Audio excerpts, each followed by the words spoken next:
Los tornados son comunes, pero los tornados de fuego son inauditos. Durante las fuertes lluvias, los residentes de esta ciudad se sienten como si vivieran en Venecia, aunque hay poca agua. Un momento de asombro se desplegó cuando múltiples figuras brillantes aparecieron en el cielo. Sus alas y... Algo acaba de cruzar una línea, no lenta ni simbólicamente, sino violentamente y a la vista del mundo entero. En Jerusalén, el fuego se retorció contra la naturaleza, el agua subió sin lluvia. El cielo formó figuras imposibles y la propia tierra pareció respirar. Estos eventos no llegaron uno a uno, convergieron. Y cuando las señales convergen en Jerusalén, la historia nunca ha permanecido inalterada. La Biblia advierte que antes del juicio, hay señales claras, crecientes e imposibles de ignorar. La pregunta ya no es si algo sucedió, sino si estamos en el umbral de lo que siempre fue predicho. Si sientes el peso de este momento, quédate con nosotros y apoya esta investigación dando me gusta al vídeo, dejando tus pensamientos en los comentarios y suscribiéndote para no perderte lo que pueda venir después. El fuego no se anunció, no dudó ni siguió patrones familiares.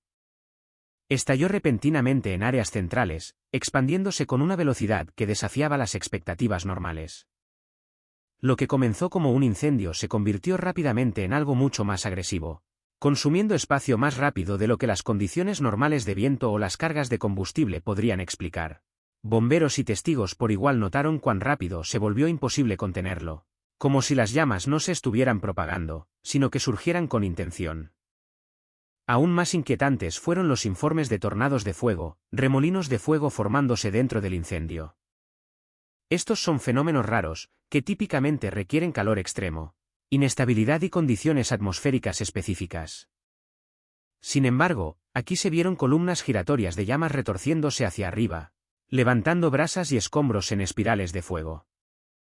Los testigos los describieron como violentos, enfocados y de corta duración, apareciendo repentinamente y desapareciendo tan rápido como lo hicieron, dejando rastros chamuscados a su paso. Esto no era fuego extendiéndose en ondas predecibles, era fuego que se elevaba, reorganizándose. Los observadores enfatizaron repetidamente el comportamiento impredecible de las llamas.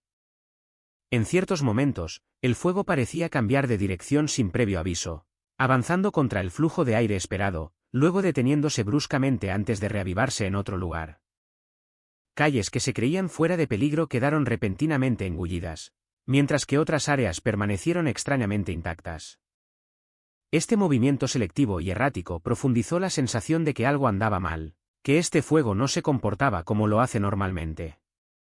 En las Escrituras, el fuego nunca es tratado como un elemento neutral, a menudo es una señal. A veces advierte, a veces purifica, a veces interrumpe la historia misma.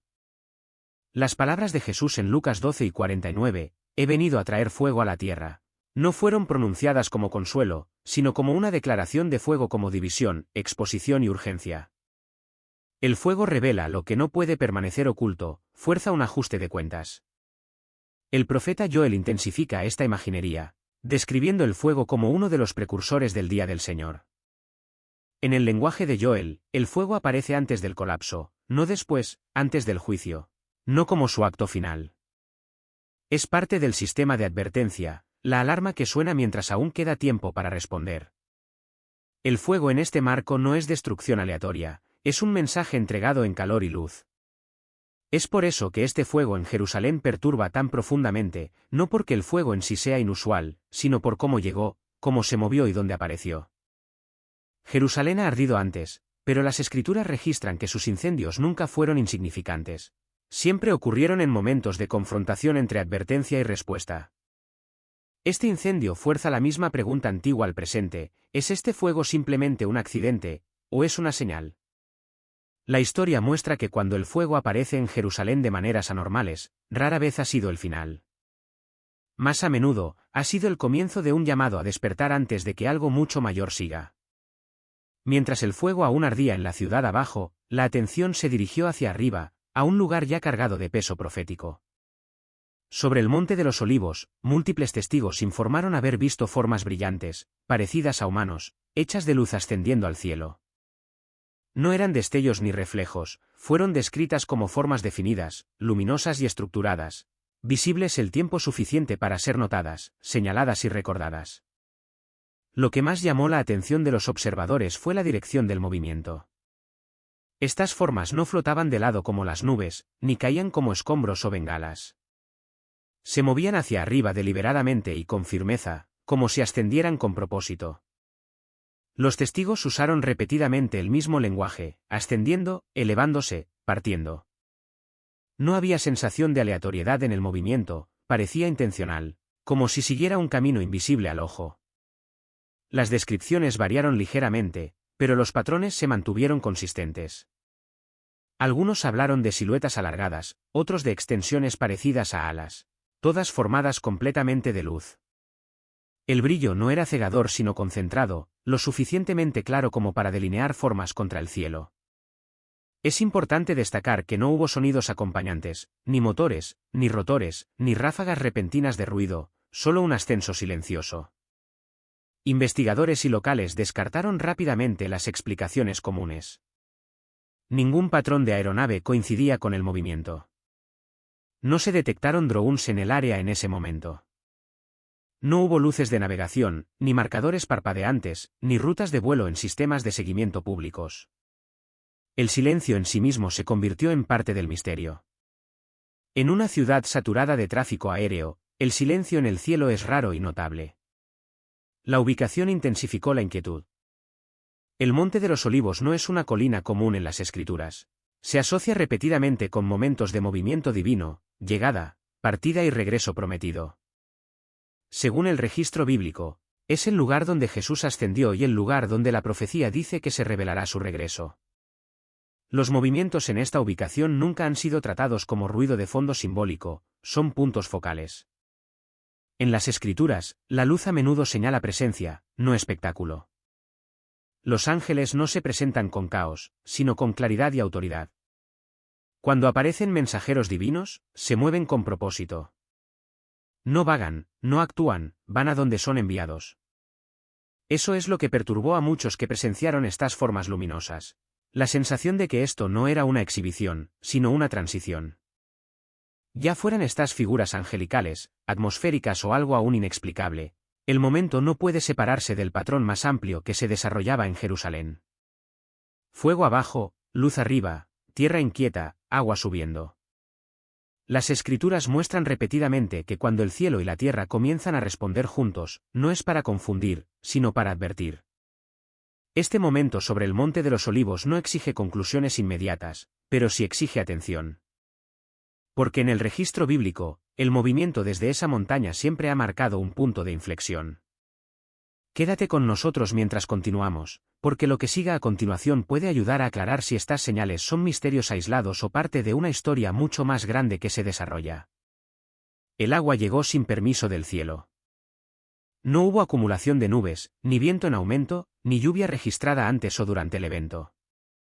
Sin embargo, de repente, una poderosa corriente de agua arrasó áreas cercanas a la ciudad vieja y al monte del templo, moviéndose con una velocidad y fuerza que atrapó a la gente a mitad de paso y a mitad de frase. Calles que momentos antes estaban secas se convirtieron en canales. Senderos de piedra se transformaron en corredores de agua corriente. Lo que hizo que este momento fuera profundamente inquietante no fue simplemente la presencia del agua, sino su concentración. Esto no fue una inundación generalizada en la ciudad, fue estrecha, dirigida y direccional. Los testigos describieron el flujo como rápido y potente, cortando áreas específicas con poca advertencia, y luego retrocediendo con la misma brusquedad. El agua se comportó menos como escorrentía y más como una liberación. Las autoridades y los observadores buscaron explicaciones que normalmente resuelven tales eventos. No hubo lluvia que explicara el volumen, no había sistemas de tormentas aguas arriba activos, no se habían emitido alertas de desbordamiento de embalses. Los sistemas de drenaje no mostraron signos de falla repentina o bloqueo lo suficientemente grave como para generar tal oleada. Incluso ingenieros experimentados lucharon por explicar cómo apareció tanta agua. Se movió con tanta fuerza y desapareció sin una causa mecánica clara. En las Escrituras, el agua nunca es tratada como un fondo neutral. Lleva un significado en capas a lo largo de la historia. A veces limpia, a veces divide, a veces advierte. En los escritos de Ezequiel, el agua fluye como una frontera entre el juicio y la renovación. En Zacarías, aguas vivas brotan de Jerusalén misma, señalando transformación. En Apocalipsis, el agua aparece tanto como misericordia retenida como fuerza liberada. La Biblia presenta consistentemente el agua como un agente que revela el momento. Lo que es sorprendente es cuando tiende a aparecer el agua en el registro bíblico. No suele llegar después de que el juicio ha concluido, viene antes, en los umbrales, en momentos en que se ofrece purificación antes de que siga el ajuste de cuentas. El agua marca transiciones, lava lo que no puede permanecer mientras deja abierta la posibilidad de restauración. Ese patrón plantea preguntas difíciles cuando el agua se mueve por Jerusalén de maneras que desafían la explicación normal. Esta es una ciudad donde los rituales de purificación, el lenguaje del pacto y las advertencias siempre se han cruzado. Cuando el agua se mueve aquí, las escrituras entrenan al lector a no preguntar solo cómo, sino por qué ahora. ¿Por qué en un momento ya saturado de fuego, señales en el cielo y disturbios bajo tierra? La narrativa bíblica muestra que el juicio rara vez es repentino sin advertencia. El agua a menudo sirve como la advertencia misma. Es más silenciosa que el fuego, menos dramática que el colapso, pero no menos intencional. Remodela caminos, expone cimientos, recuerda a la humanidad que el control es temporal. Esta inundación, breve pero potente, encaja incómodamente bien en ese patrón, no como prueba de juicio, sino como señal de intersección, donde la purificación y la advertencia se encuentran. En las Escrituras, cuando el agua aparece en tales momentos, no es el fin de la historia, es el momento que pregunta si el cambio vendrá antes de que algo mucho más irreversible siga. Sobre Jerusalén, mucho después de que los fuegos y el agua hubieran atraído la atención en el suelo, el cielo mismo se convirtió en parte de la perturbación. Los testigos informaron de una inusual formación de nubes que permanecía en lo alto. No se dispersaba como se esperaba, no se disolvía con los cambios en las corrientes de viento, sino que permanecía en su lugar con una claridad inquietante. Esto no era una nube pasajera, se mantuvo. Lo que hizo que la formación se destacara fue su forma.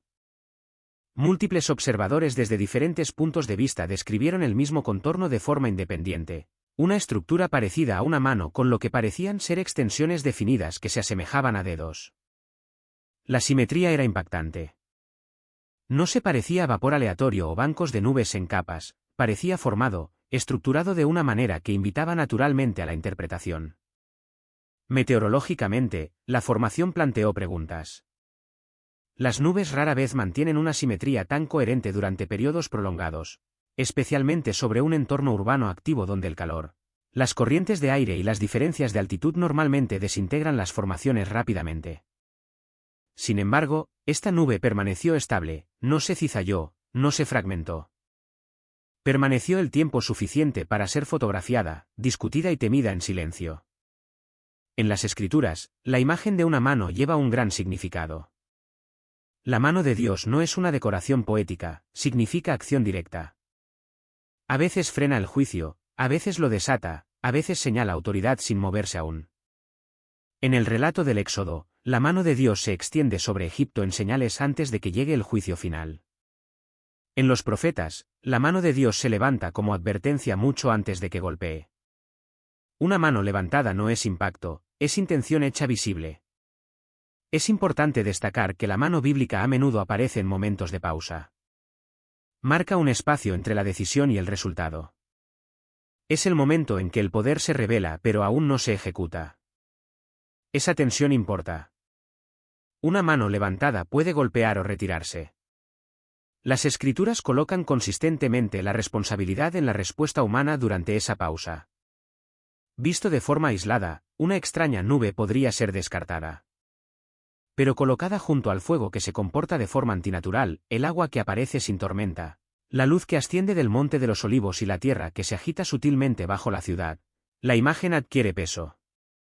En los patrones bíblicos, cuando el cielo comienza a reflejar la tierra, el simbolismo se agudiza. El cielo ya no sirve meramente como telón de fondo, participa. Esta formación no rugió, no brilló, no aterrorizó abiertamente. Precisamente por eso perturbó tan profundamente. Las Escrituras muestran que las advertencias más serias de Dios no siempre son ruidosas. A veces son inequívocas precisamente porque son silenciosas, visibles y prolongadas, dando tiempo para notar, reflexionar y elegir. Ya sea que esta formación fuera una anomalía natural o algo más, su significado no puede separarse del tiempo y la convergencia. En las Escrituras, cuando las señales se juntan, la interpretación se vuelve ineludible. Una mano en el cielo siempre ha significado una cosa por encima de todo, se requiere atención antes de que siga el movimiento. Si este patrón te está hablando, sigue mirando. Comparte tus pensamientos en los comentarios. Suscríbete para no perderte lo que vendrá después. Antes de que el fuego se intensificara, antes de que el agua fluyera por los corredores de piedra, algunas personas notaron algo mucho más silencioso y mucho más inquietante. La tierra no tembló violentamente, no se agrietó ni rugió. En cambio, se movió sutilmente de una manera que resistió la fácil descripción. Los que estaban quietos sintieron, al principio, una leve vibración, un pulso bajo las plantas de sus pies, una sensación como si la propia tierra estuviera exhalando. Los testigos lucharon por encontrar el lenguaje. Algunos lo compararon con estar sobre un motor distante. Otros describieron una presión baja y rodante, que subía y bajaba una o dos veces, y luego se desvanecía. No era lo suficientemente fuerte como para derribar a nadie, pero era lo suficientemente distinto como para registrarse como anormal. La gente se detuvo a mitad de paso. Las conversaciones cesaron. Los ojos cayeron instintivamente hacia el suelo, como si comprobaran si la propia ciudad se había movido. Lo que profundizó la inquietud fue la ausencia de confirmación. No se registró ningún terremoto oficial que correspondiera a estas sensaciones. Los monitores sísmicos no registraron un temblor de magnitud suficiente. No hubo alertas, ni réplicas, ni datos medibles para validar lo que la gente sentía. Y, sin embargo, la experiencia fue compartida independientemente por personas en diferentes lugares, informada antes de que ocurrieran eventos posteriores. En el mundo moderno, el movimiento sin datos se siente casi amenazante. Confiamos más en los instrumentos que en los instintos. Pero la Escritura preserva un recuerdo diferente de la tierra, uno en el que el suelo no es pasivo. En la Biblia, la tierra responde. Tiembla ante la presencia. Se agita en momentos de pacto.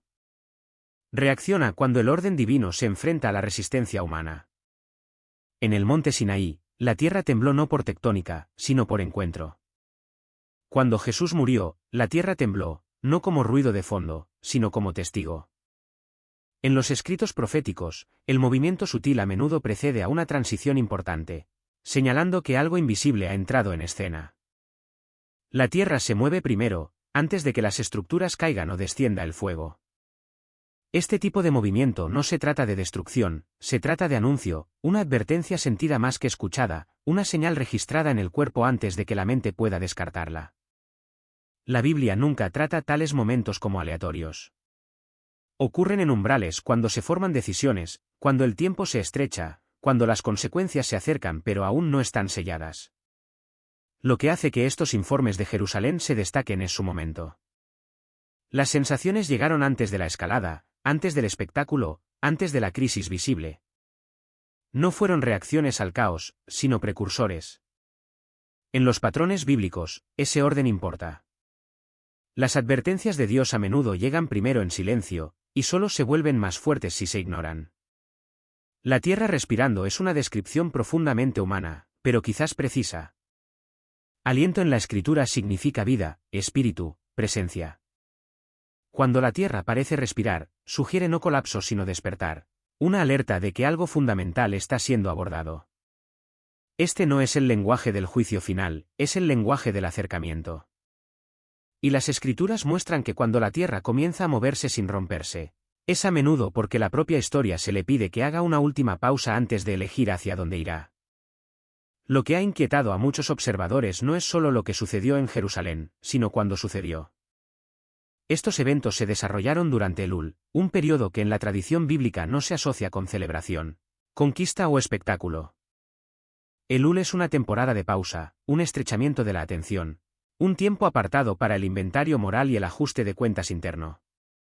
En las Escrituras, Elul se enmarca como un mes de escudriñar corazones, es el espacio antes del juicio, no su ejecución. El shofar suena diariamente, no para aterrorizar, sino para despertar.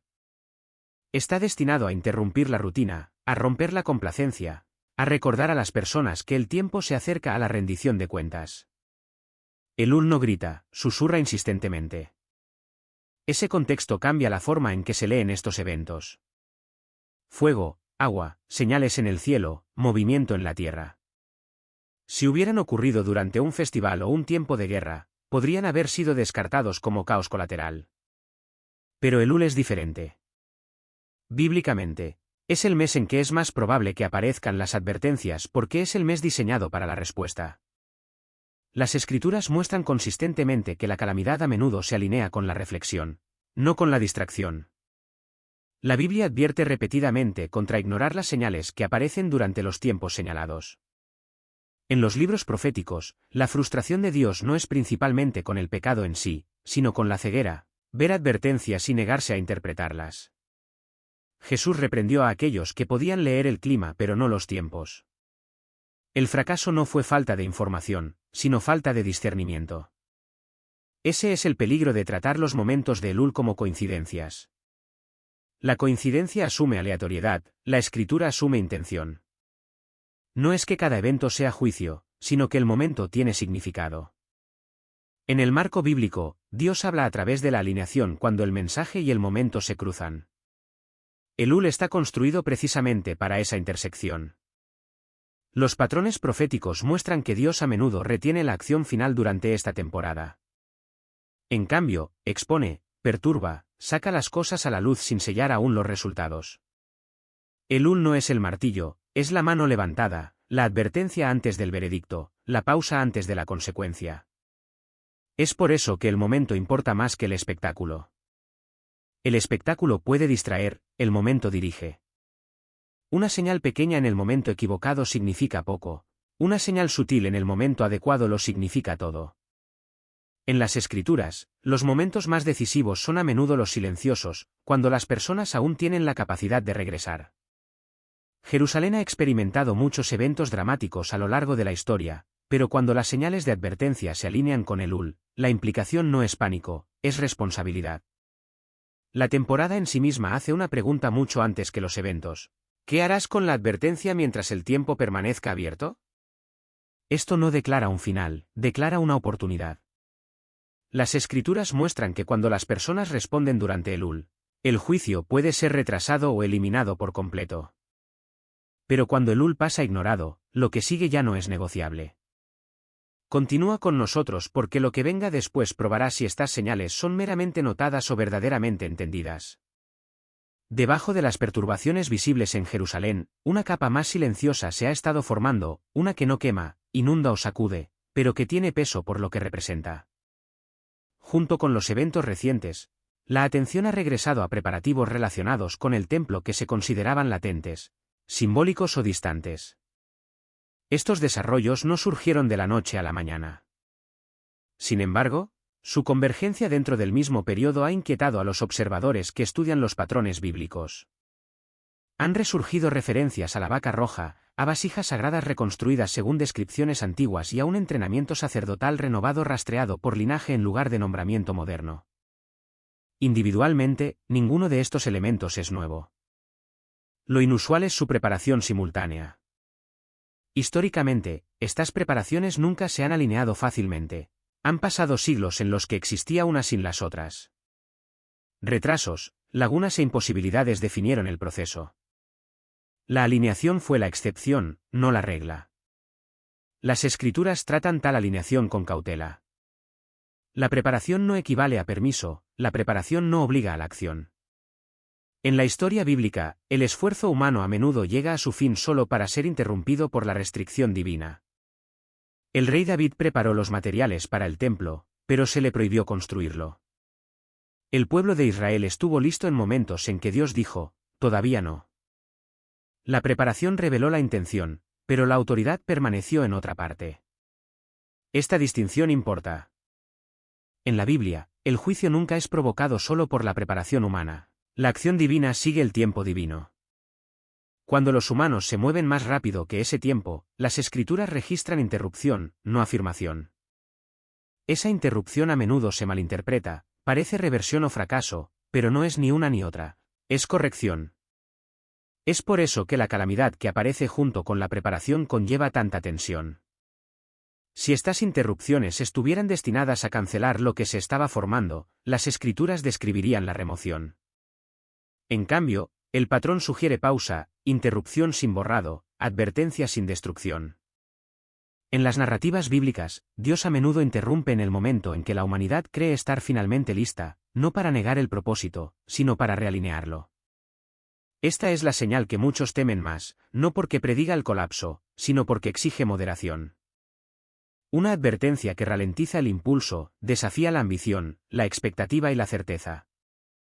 Obliga a la espera, requiere humildad. Y la humildad siempre ha sido más difícil de sostener que la urgencia. En los marcos proféticos, los momentos más peligrosos no son los del caos, sino los de la confianza, cuando la gente cree que las condiciones son finalmente correctas. Los sistemas están finalmente alineados y la historia está lista para avanzar. Las escrituras muestran que Dios a menudo interrumpe precisamente entonces, recordando a la humanidad que la preparación sin obediencia no lleva a ninguna parte.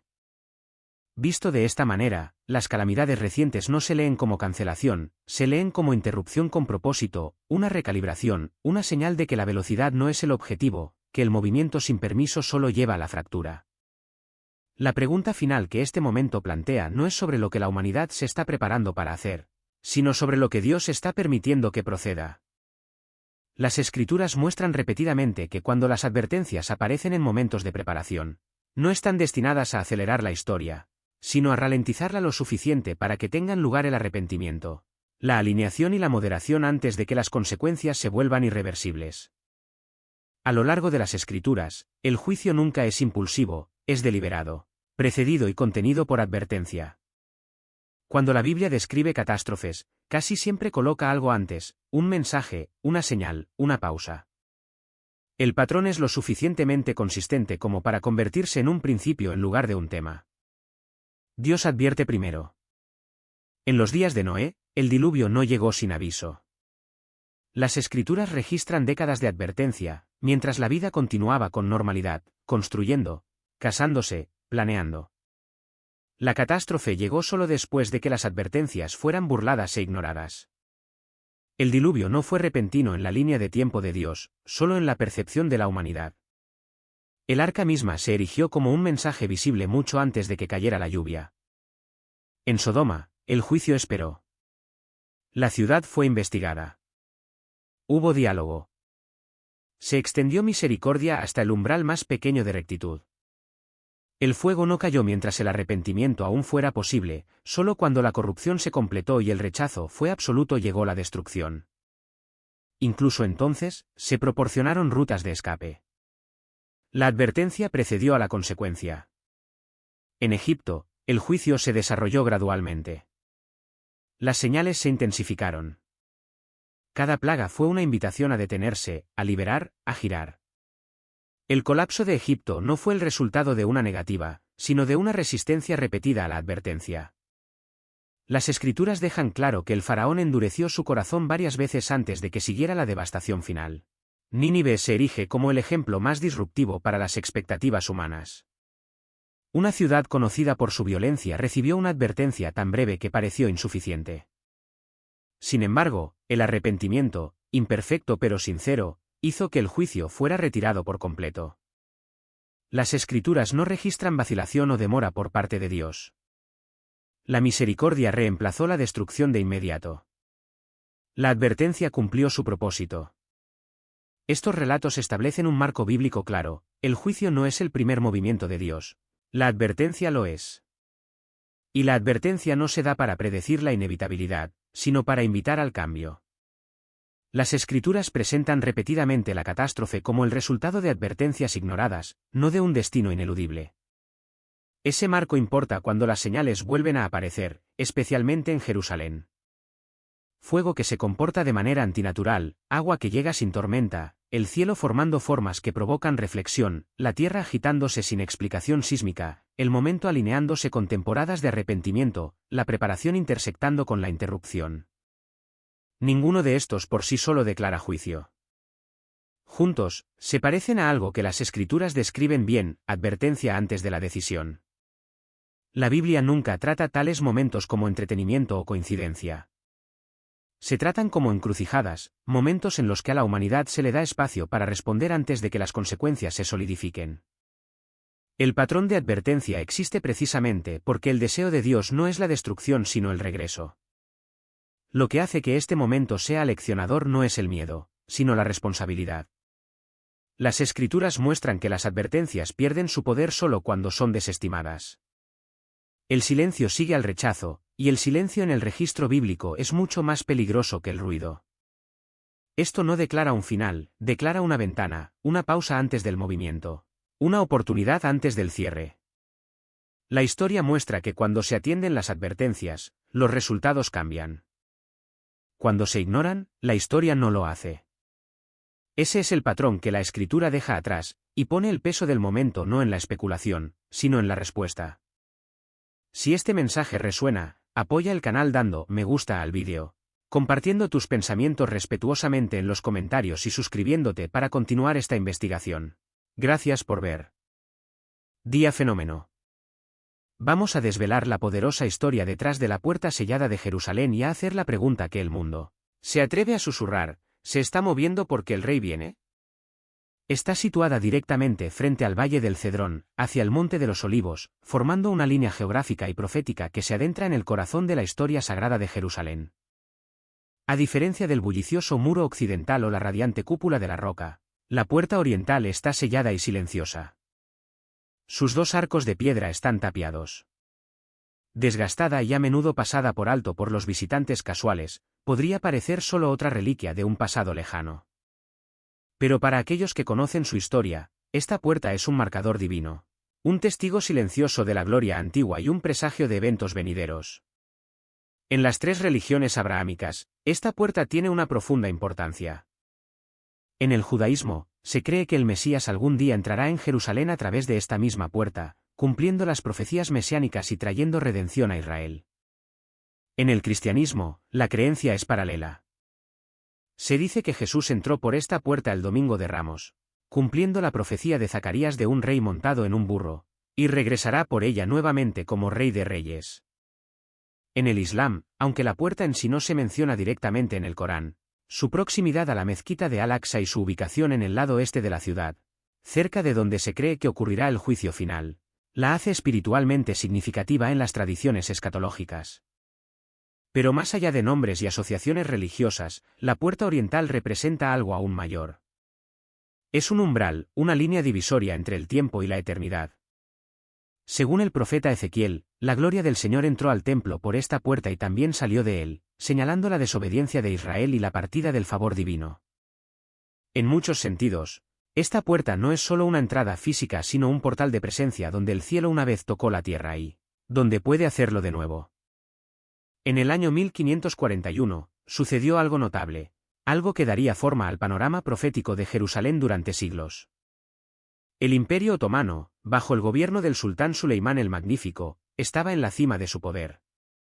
Conocido por sus grandiosas obras arquitectónicas y su fuerte liderazgo militar, Suleimán dirigió su atención a Jerusalén, una ciudad sagrada para judíos, cristianos y musulmanes por igual.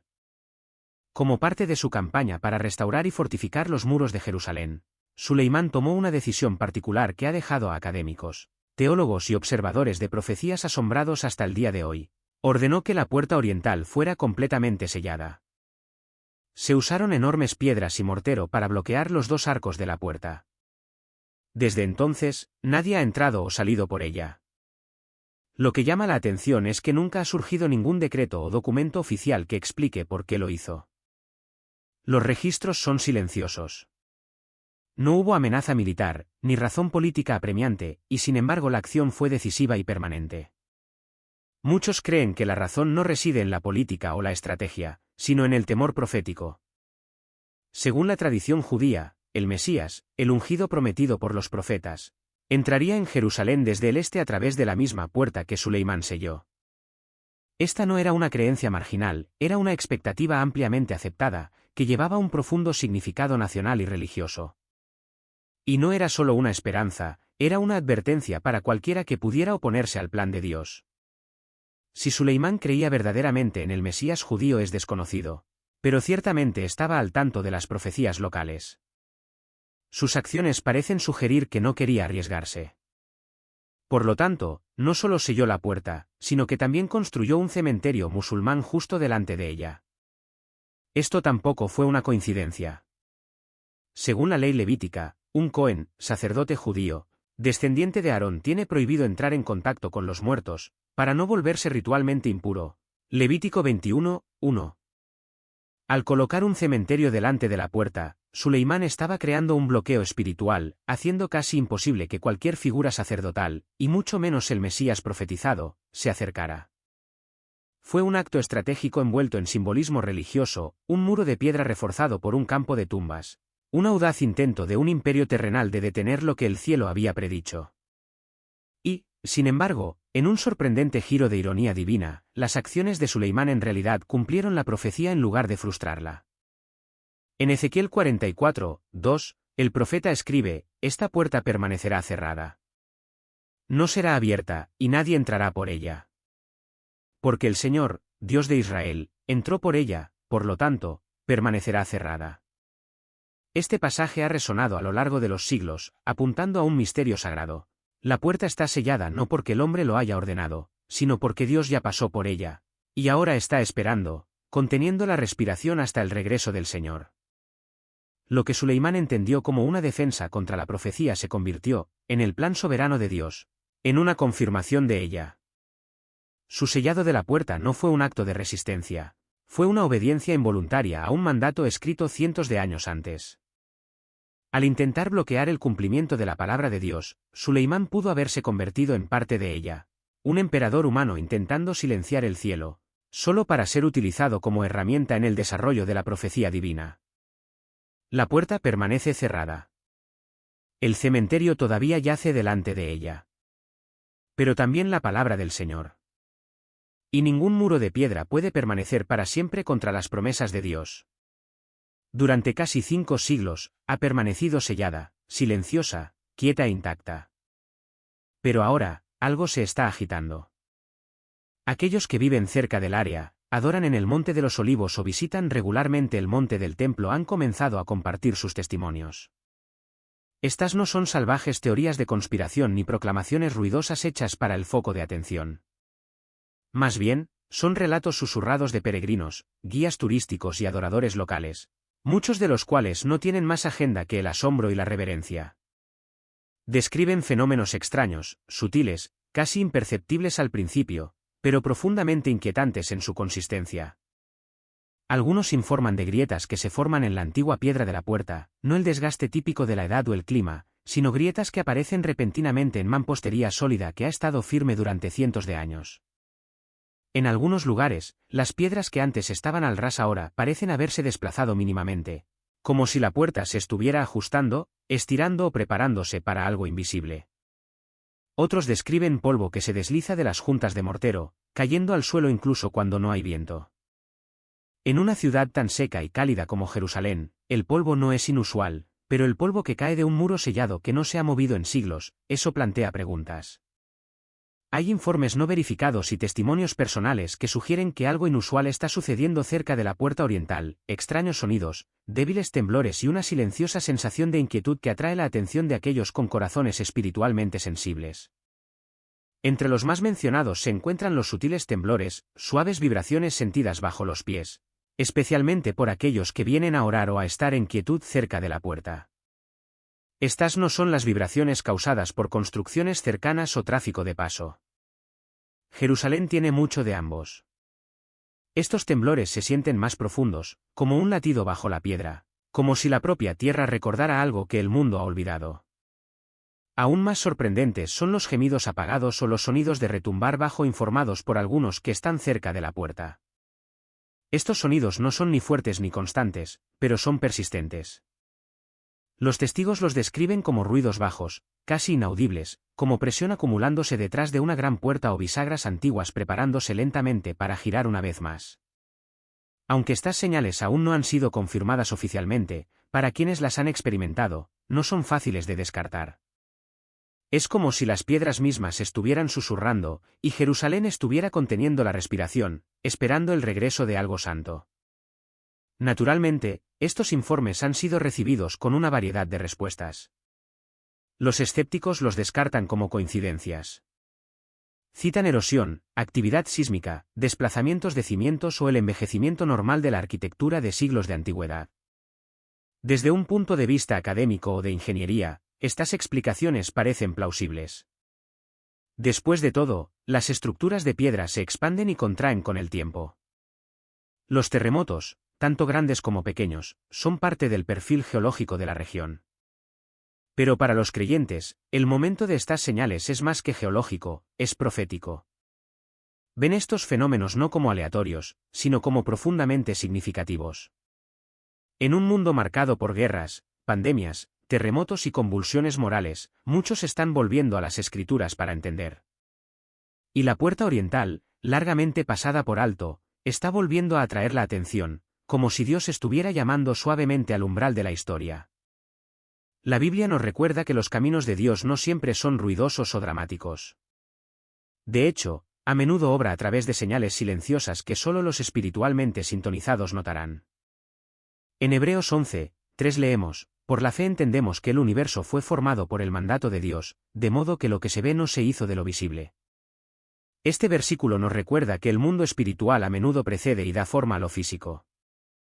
Lo que vemos con nuestros ojos puede ser solo la punta de algo que se mueve en lo profundo del plan invisible de Dios.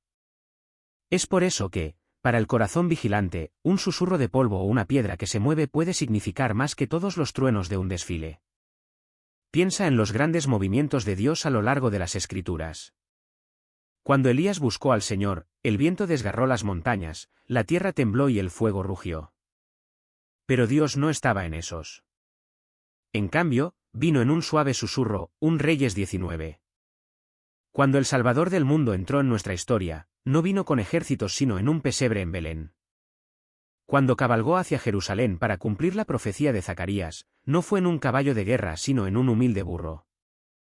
Dios a menudo se mueve en el silencio antes de la tormenta, y la agitación de la puerta oriental se siente inquietantemente como ese tipo de momento. ¿Podría la puerta estar preparándose para abrirse? ¿Podrían las señales físicas que vemos hoy ser los primeros ecos de un evento divino que se acerca? No podemos decirlo con certeza. Pero lo que sí sabemos es esto: la frecuencia, consistencia y simbolismo de estos informes son imposibles de ignorar. La puerta se está moviendo no con fuerza sino con propósito, no con ruido sino con intención. La puerta oriental no es solo un hito geográfico, es un símbolo profético profundamente arraigado en las Escrituras. Mucho antes de que fuera sellada con piedra, fue inscrita en la narrativa bíblica como una puerta de presencia divina, juicio y restauración. La historia de esta puerta abarca siglos y testifica de un patrón que Dios ha repetido a lo largo de la historia redentora. En el Antiguo Testamento, el profeta Ezequiel ofrece una de las visiones más profundas sobre la puerta. En Ezequiel 10, leemos que la gloria de Dios se apartó del templo, se levantó del umbral y salió de la ciudad hacia el este, la dirección misma de la puerta oriental. Esto no fue solo una observación arquitectónica, fue una tragedia teológica. La presencia de Dios una vez había llenado el templo, pero debido a la desobediencia de Israel, esa gloria se retiró, saliendo por la puerta oriental y posándose en el Monte de los Olivos. Marcó un momento de tristeza y distancia divinas. Pero Ezequiel también profetizó esperanza. En Ezequiel 43, vio la gloria del Señor regresar, esta vez desde el este. Volvió a entrar al templo por la misma puerta, significando restauración, misericordia y cumplimiento. La misma puerta que presenció la partida de la presencia de Dios sería también la puerta de su regreso. Esta doble visión de partida y regreso enmarca la puerta oriental como una advertencia y una promesa. El profeta Zacarías añadió otra capa a esta base profética. En Zacarías 9:9, profetizó: regocíjate mucho, hija de Sión. Grita de júbilo, hija de Jerusalén. He aquí que tu rey viene a ti, justo y salvador, humilde y montado en un burro, en un pollino, hijo de burra. Siglos después, Jesús de Nazaret cumplió esta profecía, entrando en Jerusalén el domingo de Ramos, humilde y montado en un burro, mientras las multitudes gritaban Hosanna, y depositaban ramas de palma a su paso. Según la tradición y la alineación geográfica, es probable que entrara por la puerta oriental, marcándola no solo como una puerta de profecía sino de cumplimiento. Pero la historia no termina ahí. En Hechos 1 y 11, mientras Jesús ascendía al cielo desde el Monte de los Olivos, 2 ángeles declararon a los discípulos que miraban: este mismo Jesús, que ha sido tomado de vosotros al cielo, vendrá así como le habéis visto ir al cielo. Esta declaración hace eco de las palabras de Zacarías 14, 4, que dice: aquel día sus pies se posarán sobre el Monte de los Olivos, que está frente a Jerusalén, al este. El patrón se vuelve inconfundible: Dios entra, su pueblo se rebela, Dios parte, y Dios promete regresar. Y de nuevo, Jesús entra, es rechazado, parte y promete regresar. La puerta oriental se convierte en el escenario en el que se desarrollan estos movimientos divinos. No es simplemente una estructura, es un testigo de los movimientos de la gloria de Dios. Comprender esta puerta es comprender que estamos viviendo entre la partida y el regreso, entre las huellas desvanecientes de la presencia de Dios y el trueno de su reinado venidero. Y la pregunta que ahora persiste no es entró, sino está a punto de regresar. En la primavera de 1969, sucedió algo inesperado que añadió una nueva y poderosa dimensión al misterio de la puerta oriental. No fue el sonido de trompetas ni el rugido de terremotos lo que volvió la atención hacia el antiguo umbral, fue la lluvia. Después de varios días de fuertes lluvias en Jerusalén, el suelo cerca de la puerta oriental se había saturado e inestable. Fue entonces cuando el arqueólogo Dr. James Fleming, entonces un joven estudiante, se acercó a la puerta para estudiar su fachada sellada. Al acercarse, la tierra bajo sus pies cedió. De repente, se encontró cayendo en un pequeño sumidero que se había abierto en el suelo empapado. Sorprendido pero ileso, Fleming recuperó la compostura y miró a su alrededor. Lo que vio debajo de la superficie lo dejó atónito: ante sus ojos había otra puerta, enterrada debajo de la actual, una puerta inferior y más antigua oculta por siglos de escombros, tiempo y encubrimiento deliberado. Documentó rápidamente lo que pudo antes de que las autoridades sellaran el área y prohibieran una mayor excavación. Lo que Fleming descubrió no eran ruinas ordinarias. Muchos eruditos y observadores de profecías creen que esta puerta enterrada puede ser la puerta oriental original, la misma por la que Jesús pudo haber entrado el Domingo de Ramos, cumpliendo Zacarías 9:9 mientras la gente gritaba: «Hosanna al Hijo de David». Si es cierto, este descubrimiento crea un profundo símbolo visual y teológico: dos puertas, una oculta y cumplida, la otra visible y sellada, esperando su momento en el tiempo profético. Este concepto de puerta doble no es solo una curiosidad arqueológica, tiene peso teológico. La puerta inferior representa una profecía ya cumplida, un rey que vino en humildad. La puerta superior, sellada, puede representar el cumplimiento futuro, el regreso del rey en gloria.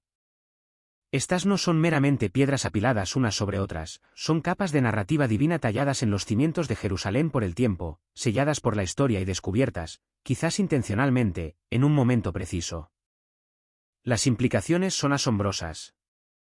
La presencia de dos puertas, una debajo de la otra, refleja lo que muchos creyentes ven en las Escrituras: la primera venida de Cristo en mansedumbre y la segunda venida en majestad. Una puerta ya ha cumplido su propósito, la otra permanece intacta, esperando. En un mundo ansioso por señales, esta puerta enterrada puede ser el recordatorio más tangible de que Dios no ha terminado con su historia. Se erige como un marcador físico de profecía pasada y profecía futura, un testigo silencioso pero innegable. Refuerza la verdad de que Dios cumple sus promesas, incluso si tardan siglos en desarrollarse. Y afirma que si bien los hombres pueden intentar enterrar lo que Dios ha hablado, el tiempo del cielo no puede ser detenido por hormigón ni sellado por reyes. La propia tierra parece dar testimonio. Cedió bajo los pies de Fleming en el lugar exacto donde se cumplió la profecía y pronto podría cumplirse de nuevo.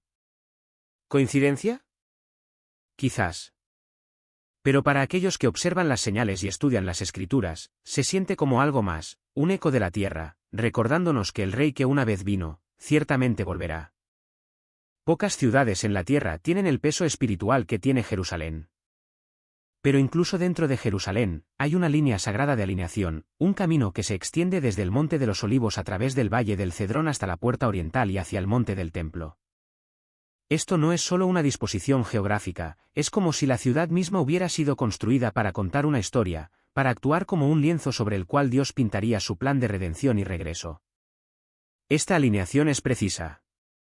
El Monte de los Olivos, situado al este de Jerusalén, domina el Valle del Cedrón, que desciende suavemente antes de volver a subir para encontrarse con el muro de la ciudad vieja.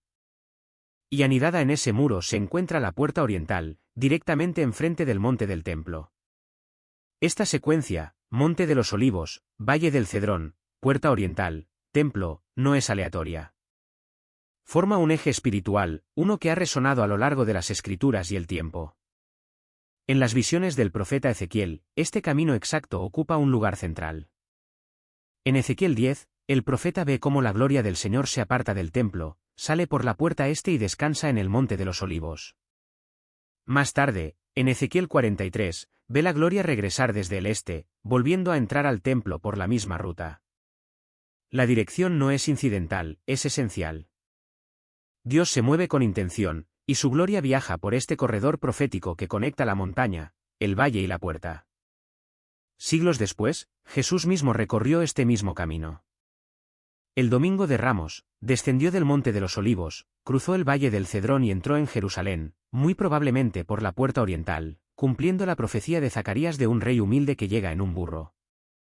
Después de su resurrección, ascendió al cielo desde el Monte de los Olivos. En Hechos 1 y 11, se nos asegura que regresará de la misma manera. Esta geografía profética se ve enfatizada aún más por las propias palabras de Jesús en Mateo 12 y 27, porque como el rayo que sale del oriente y brilla hasta el occidente, así será la venida del Hijo del Hombre. Esta imaginería no es solo simbólica, resuena con el eje físico este-oeste construido en el terreno de Jerusalén. El regreso de Cristo se representa no como un evento vago, sino como uno direccional, viniendo del este a través de esta línea sagrada que ha sido recorrida por gloria divina antes. Y luego está Ezequiel 46, 12, que añade una capa más de significado, y cuando el príncipe entre, entrará por el pórtico de la puerta y saldrá por el mismo camino.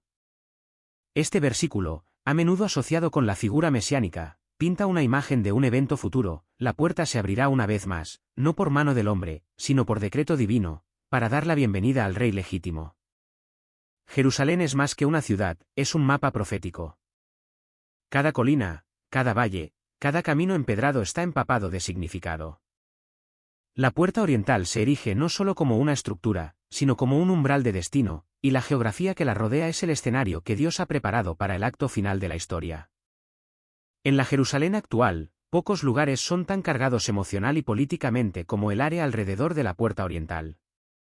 Si bien puede parecer sellada y silenciosa para el transeúnte casual, el espacio a su alrededor está fuertemente custodiado. Las excavaciones están estrictamente prohibidas y el acceso está estrictamente controlado por las autoridades religiosas y gubernamentales. La puerta no está fuera de los límites solo por preocupaciones de preservación, se trata como un punto crítico sensible con capas de complejidad espiritual, religiosa y geopolítica entrelazadas en sus piedras. Una de las características clave que contribuyen a esta sensibilidad es el cementerio musulmán que se encuentra directamente delante de la puerta.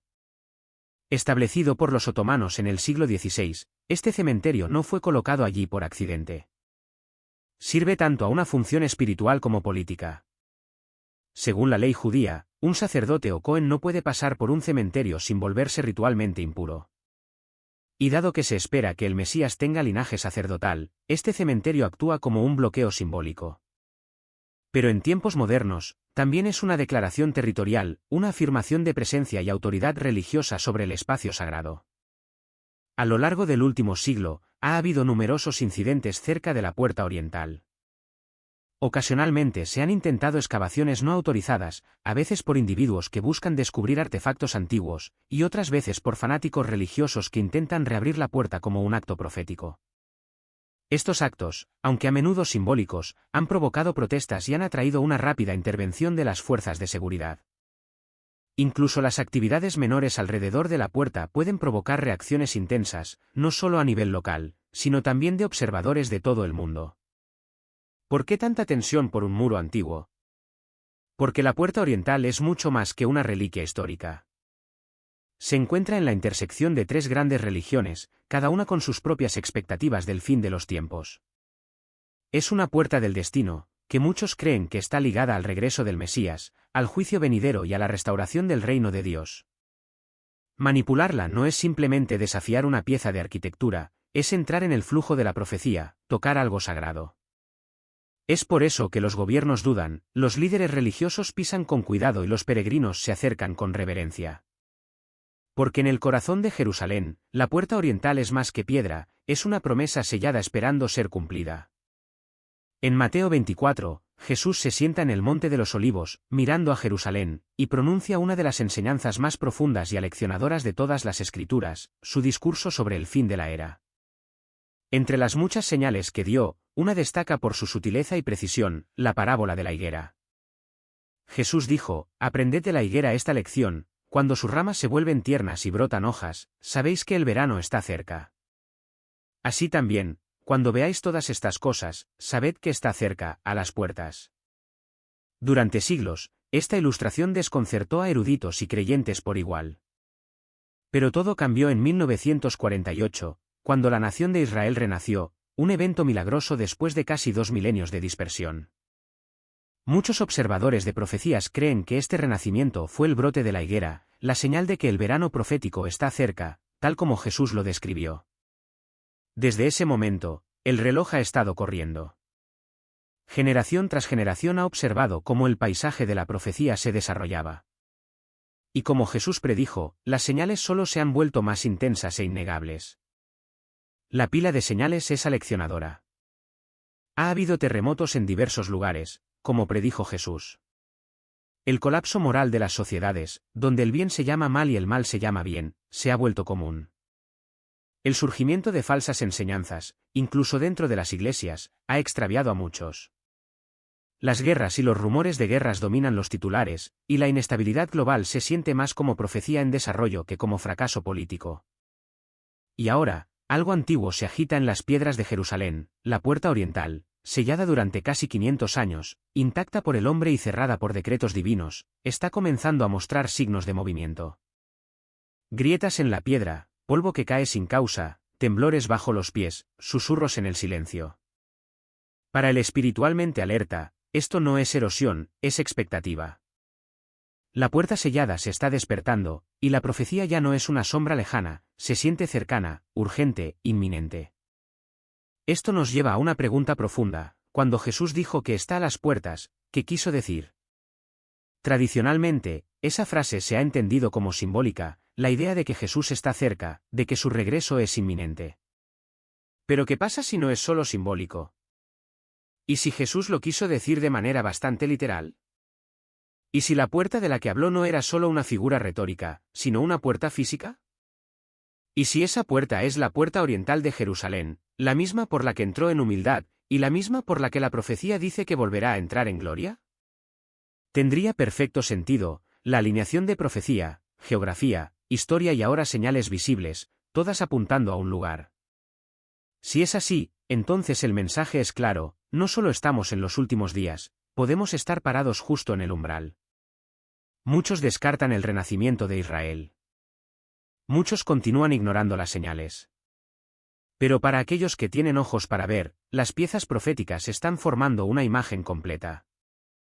La puerta, mucho tiempo sellada, pronto podría abrirse, no solo para cumplir la tradición o la historia, sino para dar la bienvenida a un rey que regresa. Ya no estamos adivinando las estaciones, estamos viendo la profecía materializarse, piedra por piedra, señal por señal. Y si la higuera ha florecido, si han sonado las advertencias y si la puerta se está moviendo, entonces tal vez, solo tal vez, Él realmente está a las puertas. La puerta oriental de Jerusalén es más que una antigua maravilla arquitectónica. No es solo un muro de piedra, ni simplemente un remanente del complejo pasado de una ciudad.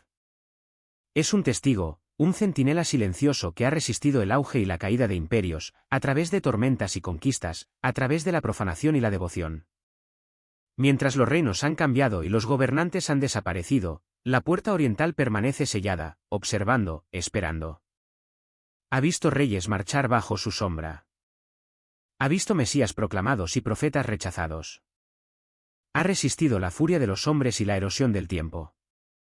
Sin embargo, después de casi 500 años de silencio, algo dentro de la puerta se agita. Se erige no solo como un monumento histórico sino como un símbolo viviente, una señal en piedra que apunta más allá de sí misma hacia algo mayor. Y ese algo no es solo sobre Jerusalén, es sobre el tiempo. El tiempo de Dios. El mismo Dios que pronunció luz en la oscuridad, que partió mares y silenció tormentas, es quien ha mantenido esta puerta cerrada. En Ezequiel 44, 2, él declaró, esta puerta permanecerá cerrada. No será abierta, y nadie entrará por ella. Porque el Señor, Dios de Israel, entró por ella, por lo tanto, permanecerá cerrada. Este no es un cierre casual. Nadie abre lo que Dios ha cerrado, ni sultanes, ni soldados, ni arqueólogos. Pero el día llegará cuando Dios mismo la abrirá de nuevo. Y cuando lo haga, no se tratará de mampostería o monumentos, se tratará de majestad. Se tratará de la gloria regresando a la ciudad, del cumplimiento de una promesa que ha resonado a través de profetas y apóstoles y ángeles. Cuando esa puerta se abra, no será para turistas o tradición, será para un rey. Pero hay otra puerta, poseída de manera mucho más personal. En Apocalipsis 3 y 20, Jesús habla directamente a cada corazón, he aquí, yo estoy a la puerta y llamo. Si alguno oye mi voz y abre la puerta, entraré a él y cenaré con él, y él conmigo. Mientras la puerta oriental es un umbral para la profecía, tu corazón es un umbral para la eternidad. La verdadera pregunta no es solo si la puerta oriental se está moviendo, sino si tu corazón lo está.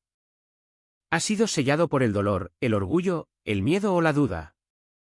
¿Has mantenido a Dios fuera de tus elecciones, tus creencias, tu vida diaria? El rey que una vez entró humildemente en Jerusalén sigue llamando, no a la puerta de una ciudad, sino a tu alma. No forzará la entrada, espera tu invitación. Y así como la profecía declara que algún día la puerta oriental se abrirá para su regreso, él pregunta si tu corazón se abrirá para él hoy. El tiempo de la creencia casual ha terminado. El mundo está cambiando. Las señales se multiplican. La agitación se intensifica. La higuera profética ha florecido. Y la alineación está casi completa. No necesitas ser teólogo o erudito para verlo, solo necesitas estar despierto. Así que ahora te preguntamos, ¿estás listo? Si este mensaje ha removido algo en ti, no lo ignores.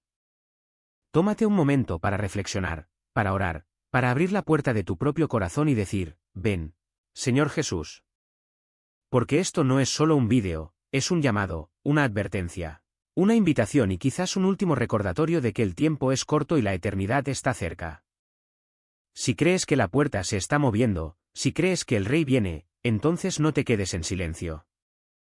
Suscríbete para no perderte lo que viene.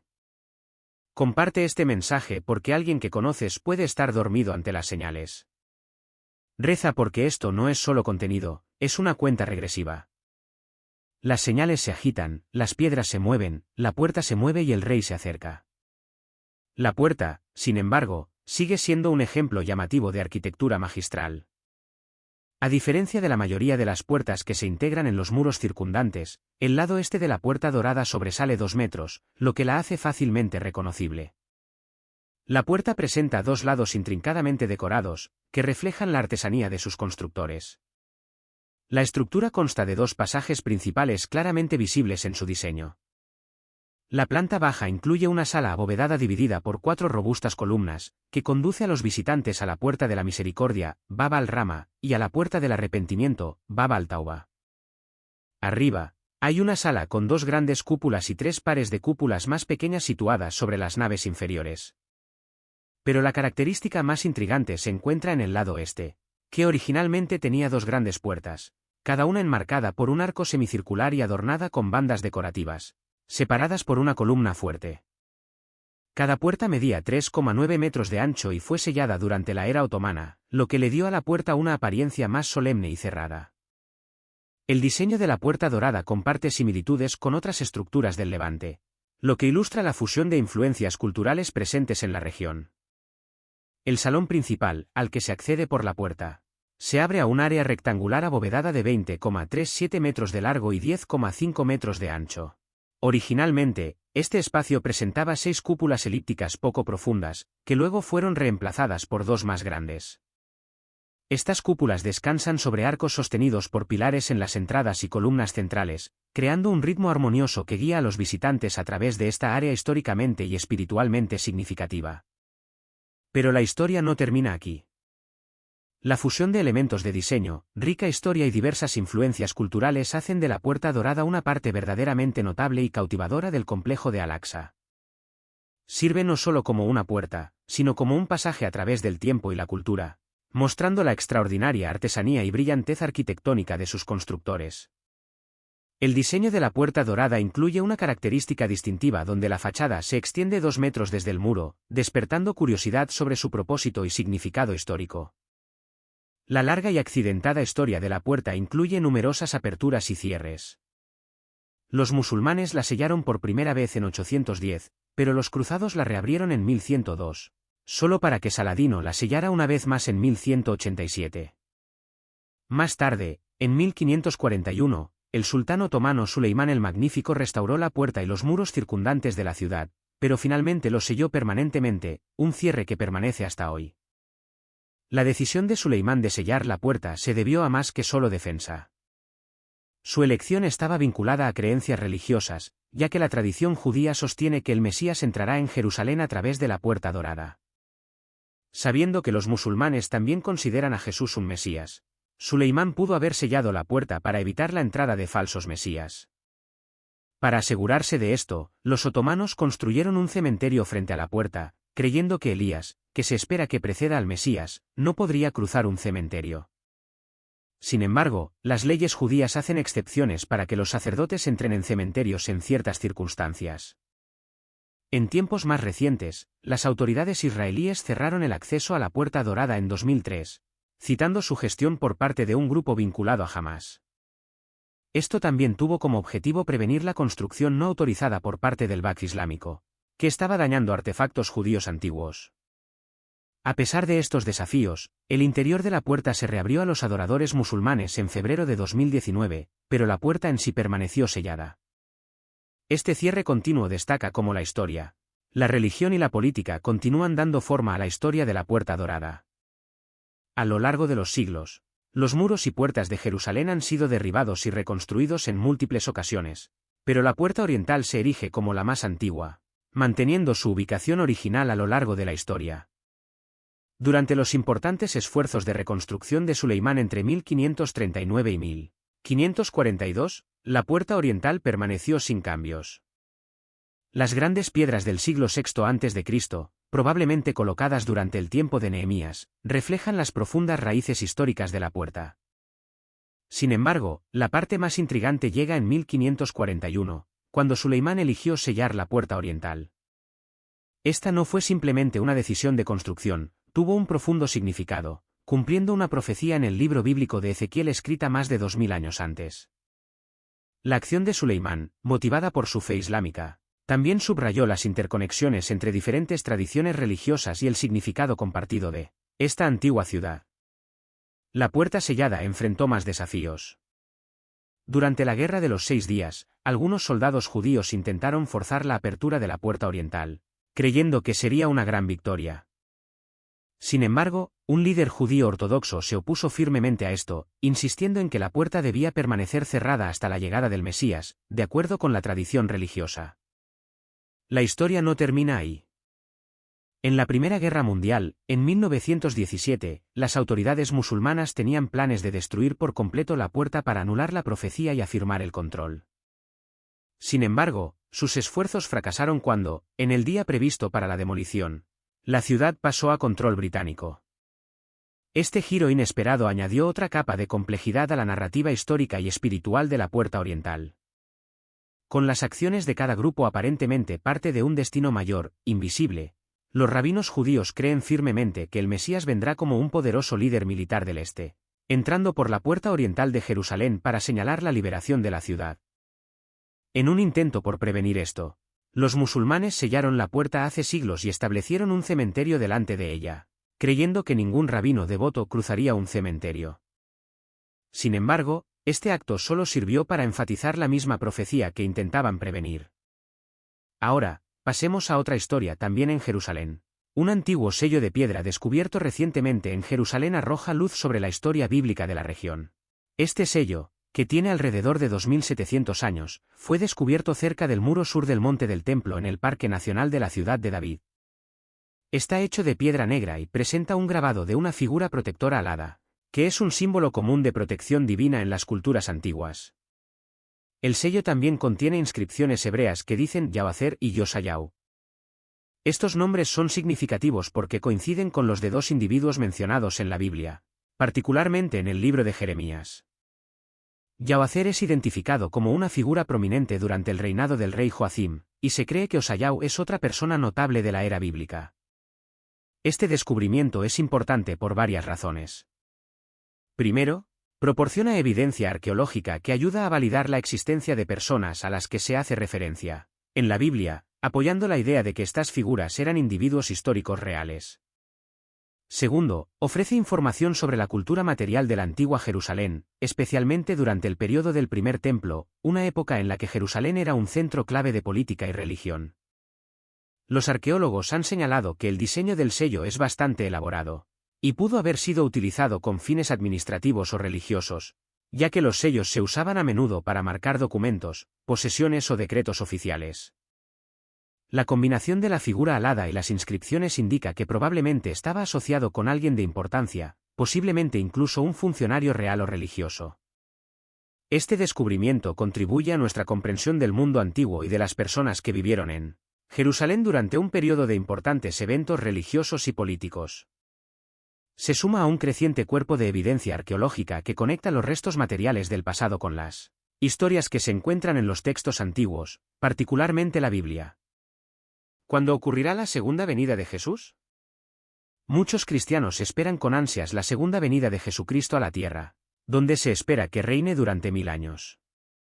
A medida que se acerca el fin de los tiempos, la Iglesia continúa viviendo en gran expectativa y anticipación del Rey que viene pronto, quien es el Mesías de Israel y el Salvador de la raza gentil. La segunda venida de Jesús y el rapto de la Iglesia son eventos separados, no debemos confundirlos. Muchos eruditos bíblicos dicen que el rapto ocurrirá antes de la gran tribulación, y Cristo quitará a su Iglesia para proteger a su pueblo del mal desatado en la tierra durante el reinado del Anticristo. Otros cristianos creen que la tribulación tendrá lugar antes del rapto. Se espera que estos dos eventos ocurran antes de la segunda venida de Cristo. La segunda venida del Maestro ocurrirá 7 años después del período de tribulación. El profeta Daniel en el Antiguo Testamento vislumbró el futuro cuando vio un poco de lo que sucederá justo antes del reinado de 1000 años de Cristo, Daniel 12 y 13. La segunda venida del Señor Jesús será para reinar, atar a Satanás durante 1000 años y derrotar al Anticristo arrojándolo al lago de fuego. El pastor David Yeremaíe declara las siguientes diferencias entre el rapto y la segunda venida de Jesús. En el rapto, Jesús regresará por sus santos. En la segunda venida, Él regresará con sus santos. En el rapto, Jesús no descenderá a la tierra. En la segunda venida, Él descenderá al monte de los olivos como preludio de su reinado terrenal. En el rapto, Jesús traerá una bendición a sus santos. En la segunda venida, Jesús traerá juicio a aquellos que lo han rechazado. El rapto podría ocurrir en cualquier momento. La segunda venida ocurrirá 7 años después. Durante el milenio, Jesús reinará y gobernará durante 1000 años en la tierra después de su segunda venida, y Satanás no tendrá ninguna voz en absoluto en nada sobre las actividades en el mundo. Habrá un nuevo cielo y una nueva tierra, y las personas vivirán en paz y armonía. El nuevo cielo y la nueva tierra que Dios nos dará se conocerán como la Nueva Jerusalén. Todos en la Nueva Jerusalén vivirán y reinarán con Cristo, Apocalipsis 22, 5. El reinado de 1000 años con Cristo será un tiempo de gozo para los santos. ¿Por qué dijo Jesús que el reino de Dios había llegado? Jesús declaró que el reino de Dios había llegado porque estaba tratando de hacer saber a la gente que el Señor Dios estaba reinando entre ellos. Muchos judíos en esos días esperaban y deseaban ver el reino establecido a través de la violencia y el derramamiento de sangre. Buscaban un rey que viniera y derrotara a los romanos de una vez por todas. Sin embargo, no se dieron cuenta de que el verdadero rey ya estaba entre ellos porque él se lo estaba enseñando y predicando. Jesús llevaba el reino de Dios en su corazón.